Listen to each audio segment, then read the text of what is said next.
How to install GPU system to improve mining efficiency, compatible with mining management. It is not only stable, but also free for life, supporting all mainstream mining boards. First of all, insert a simple USB into the computer. Log into OKMINER, click USB creation on the GPU page. Copy completed. Insert the USB into the GPU miner. Turn on power and press delete or F12 continuously to enter the BIOS interface. Enter boot page and set USB as the first boot driver.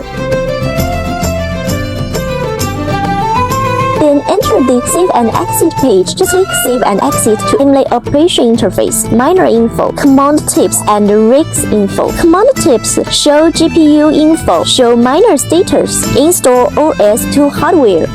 Press 99 to reboot and 00 to shut down. We can enter command plus enter in the operation interface to achieve corresponding purpose. 3.